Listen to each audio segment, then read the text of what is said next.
Olá pessoal, agora a gente vai falar sobre os processos de eletrização, tá ok? Então os processos de eletrização, né, são processos mecânicos, né, e quais a humanidade já teve contato desde o seu início, ok? É... Então a gente vai ver assim muito mais um pouquinho aprofundado, porque nos livros didáticos geralmente eles mostram assim questões mais históricas, né, desses processos de eletrização. Bem, então vamos lá. O primeiro processo de eletrização que a gente tem contato, que a humanidade tem contato, é o processo de eletrização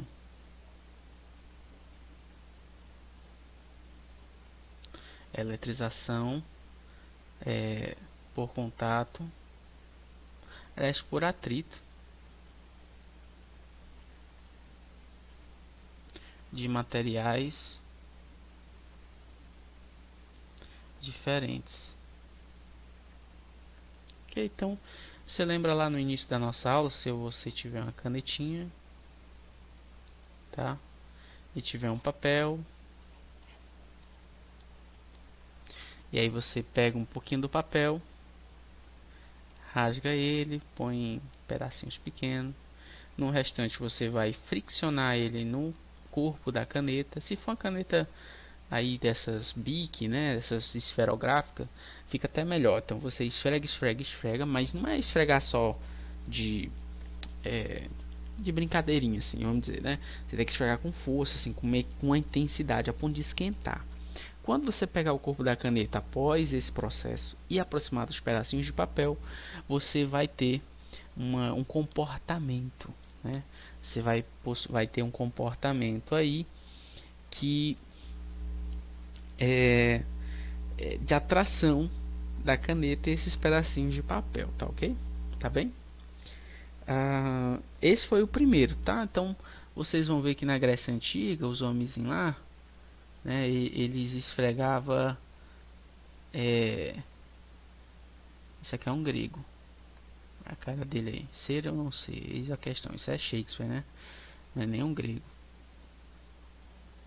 Então eles esfregavam o âmbar, né, que é uma resina de árvore, né? Quem assistiu Jurassic Park é onde ficam os mosquitinhos lá, que eles tiram DNA para fazer dinossauro, né? E eles pegavam lã, aquela lã mesmo que é feito seu casaco aí, né? E esfregavam. Então o âmbar pode ser atritado, né? Na no âmbar ele possuía essa característica mesma da caneta, não muda muito não. Tá? Então essa foi a primeira que o ser humano teve contato. Mas o que é importante a gente saber sobre esse processo? Olha, lá mesmo lá nos filósofos gregos eles tinham notado que a simetria era importante, né, para que esse processo de eletrização ele fosse melhor executado, né? Então, por exemplo, vamos pegar aqui uma esfera, tá? Deixa eu ver se eu consigo botar aqui. Não é aqui. Deixa eu botar para cá. Formas.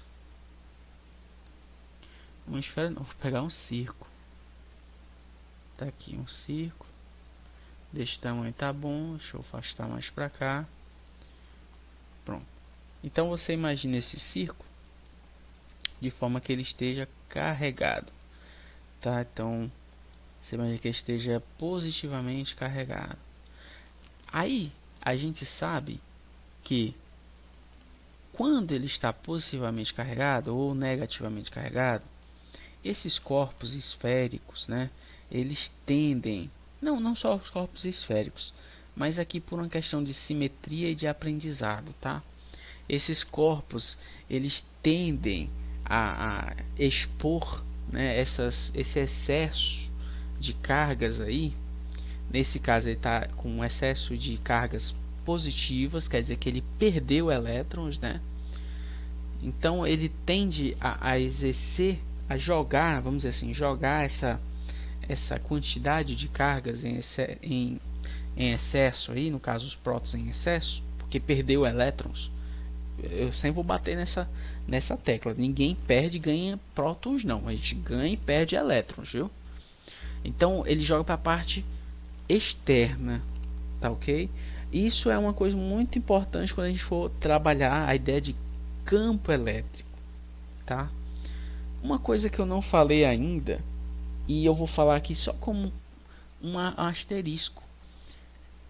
Lembra que eu falei que força de repulsão, sempre falei isso, força de repulsão, força de atração, e eu acho que se você estava prestando atenção, você ficou com curiosidade de saber o que raios é essa força, né? Da onde é que nasce essa força? Na ideia de campo elétrico, a gente sabe que o campo elétrico, de forma intuitiva, porque se você for procurar assim numa fonte bem mais elegante, mais profunda, né? Você vai encontrar uma noção de campo elétrico, de força elétrica muito mais abstrata. Abstrata que eu falo assim, difícil de entender, tá? É porque é difícil mesmo de entender. Mas aqui o que serve para nós é que por essa estrutura, essa ideia do excesso de cargas está na parte externa, né, da figura. Então o campo elétrico dá origem a uma força. E aí eu estou falando 3 palavras que não fazem sentido para você, mas guarde isso. Campo elétrico, eu botei capo, né? Professor. O campo elétrico dá origem à força elétrica, tá? Ainda no processo de eletrização, existem os exemplos que são assimétricos. Como assim, professor? É porque de um lado você tem aqui uma bolinha e do outro lado você tem este troço aqui, essa batata, né?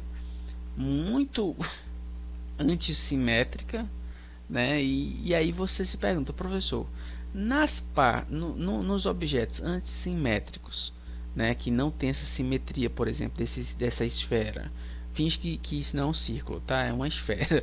Isso aqui é uma esfera. Eles possuem essa propriedade também de jogar essa quantidade de carga extra para fora, assim, para a parte externa, para a superfície, vamos dizer assim. A resposta é sim. Só que aqui a gente vai entrar com o tal do poder das pontas,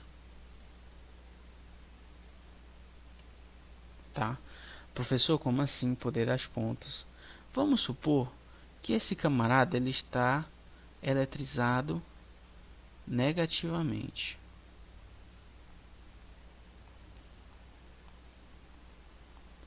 Então aqui, professor, você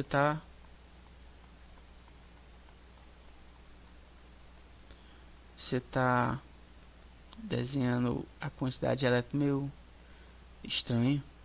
Não é estranho, não é de propósito. Por quê? Nota que nas regiões de ponta, de pontinha aqui, ó, nessa região, tanto quanto nessa região, a quantidade de excesso de elétrons, né? Ou seja, ele está negativamente carregado, é bem maior. Aí resta a pergunta: por que, professor, que acontece isso? Por que as pontas elas tendem a conter uma maior quantidade de elétrons? Olha, por enquanto, eu vou te responder o seguinte. A questão aqui é que nas pontas existe uma maior densidade de carga. Professor, que diabo é densidade de carga? Imagina assim, ó, é uma quantidade de carga pelo volume do objeto. Aí eu chamo isso aqui de delta. Isso é a densidade de carga, ou seja, a quantidade de carga por volume, tá? Essa aqui é a densidade volumétrica. Professor, que coisa difícil, professor. Isso aqui não é para você aprender agora não, é para você guardar. Outra coisa para você guardar é isso aqui, ó. O campo elétrico gera força elétrica, tá? A gente vai parar por aqui. No próximo vídeo eu vou mostrar o processo de eletrização por contato. Mas atenção, a gente já fez até uma questão. E aí nessa questão eu quero que vocês relembrem o que eu falei na questão que era importante. Tá ok? Tá bem? Pois até mais, pessoal.